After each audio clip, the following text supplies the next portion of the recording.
Paraguay también declaró su independencia. Pero en este caso, Venezuela, la Junta de Caracas, dice que va a adoptar un nombre conocido, Provincias Unidas de Venezuela.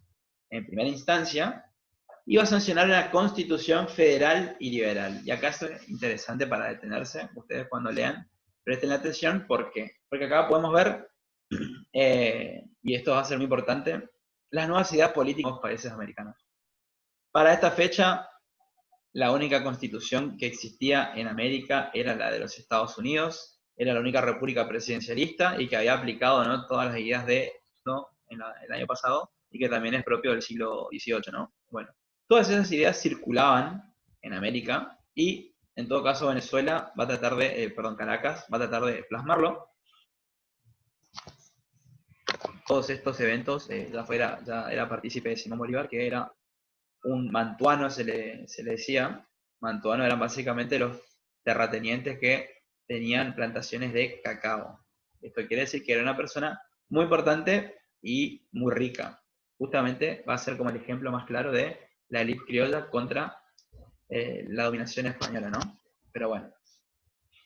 Lamentablemente para Simón Bolívar y para los caraqueños, su independencia va a durar poco. Este proceso revolucionario siempre llegaban, desde España llegaban refuerzos de manera más rápida y más efectiva, rápidamente los intentos de independencia de Venezuela.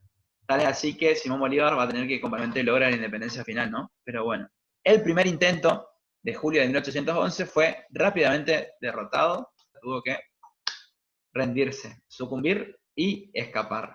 Y esto va a ser muy interesante, ya que Simón Bolívar desde el exilio va a comenzar a organizar 2 veces un ejército para volver a invadir Caracas y Venezuela. Así que bueno, poniéndolo, declara su independencia.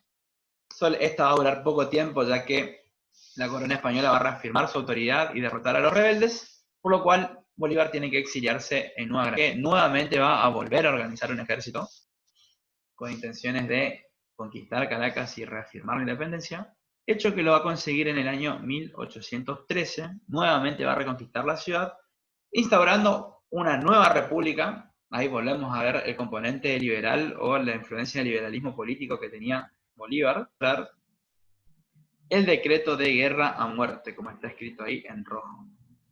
¿Por qué es importante el decreto de guerra a muerte? Ya lo van a leer en el texto con un documento muy interesante o muy influyente.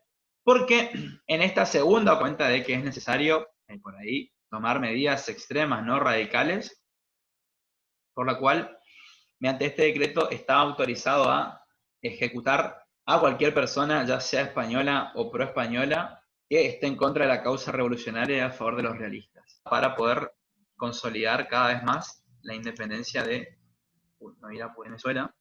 Esperen, chicos, no sé qué toqué. Ahí está. Bueno, como les dije, en su segundo intento por lograr la independencia, estableció este decreto. Acá está una foto de Simón Bolívar, para quienes no le conocen la cara.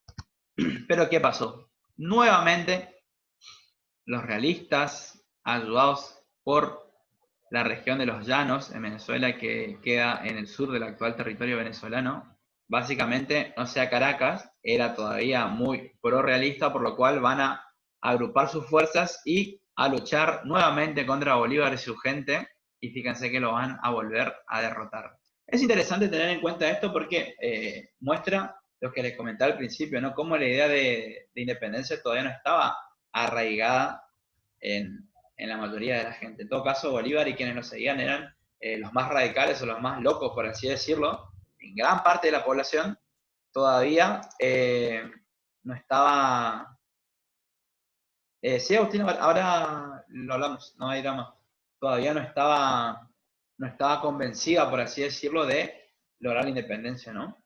Es por eso que no vive, más específicamente en Haití, aunque va a deambular por varios lugares del Caribe, y de esa forma nuevamente va a tratar de volver a lograr consolidar la independencia de Venezuela y de Nueva Granada. Ahí cuando estén leyendo el texto, en esta crítico muy interesante, muy importante, que se llama Carta de Jamaica, la cual escribe Bolívar y en la organizando el futuro Estado, ¿no? Cómo debería organizarse no solo la región de Venezuela, sino el resto de la América. Hay muchos discursos políticos del que que bien vale la pena revisarlos, ¿no? Así que bueno, continuamos. Nuevamente Bolívar, fíjense, va a seguir, no va a intentar consolidar la independencia. Primero va a empezar o va a comenzar haciéndolo por el virreinato de Nueva Granada. Va a invadir, va a entrar triunfalmente a Bogotá y desde lo que hoy es Colombia, desde esta región del oeste, va a reingresar a Venezuela, donde finalmente, de una vez por todas, va a acabar con la resistencia realista en la batalla de Carabobo, en 1821, cuya batalla de Carabobo es como el hecho histórico más importante por también de que los colombianos. ¿Por qué? Porque de esa forma se garantizó de una vez por todas el fin de la presencia realista en su territorio. Resumiendo un poco como saldo de lo que fue el proceso en Venezuela, como al principio la declaración de la independencia fue algo muy repentino, muy audaz, que el núcleo duro de Bolívar y los caraqueños, de esa élite que estaba descontenta con la autoridad española, por lo cual fracasó, que fue pasando el tiempo, que fueron pasando los años, y que la gente, no solo la élite, sino también la mayoría de la población fue cambiando su mentalidad. El sentimiento o el movimiento revolucionario cobró la fuerza necesaria como para poder llegar. Esto es algo que, por ejemplo, no pasó, no sucedió en el Río de la Plata, en Argentina. Hubo muchas batallas contra los realistas y encima también estamos, en términos geográficos, lejos de Europa, el Caribe, Venezuela, Colombia están mucho más cerca, por lo cual también están más cerca de Perú, que era un bastión realista muy importante, por lo cual la presencia realista allí era mucho mayor, mucho más importante que la que existía en Buenos Aires, en Montevideo o en Chile, por nombrar los lugares del virreinato, por lo cual no fue tan grave o tan importante las luchas que se dieron en este territorio como si en la zona del Alto Perú y el Perú y en el norte de la América del Sur, ¿no? Que es donde estaba justamente Bolívar y su ejército.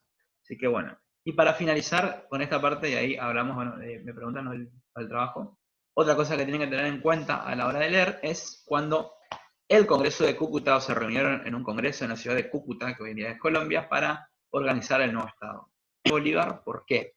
Porque él va a estar a favor de la creación, se va a crear efectivamente, una gran Colombia. Es el término que recibió el nuevo país. De Venezuela, al virreinato de Nueva Granada y a la audiencia de Quito. Es decir, los que hoy en día son tres países separados, se unieron en uno solo, que también él estaba o consideraba que toda Latinoamérica que estaba consiguiendo su independencia no debe tratar de conformar una gran entidad política, ¿no?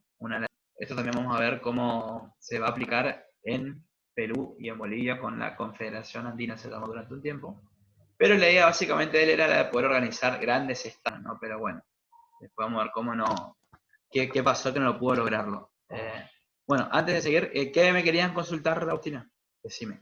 No, lo que pasa es que todos nuestros compañeros, incluyéndome, tenemos problemas con el tema del trabajo práctico, Sí. porque todo, o sea, los textos que nos mandó, habla más sobre la época y hace comparación entre autores, no hace tanto hincapié en lo que nos pide usted que escribamos, o sea, las respuestas de las preguntas. Uy, sí, sí. Hoy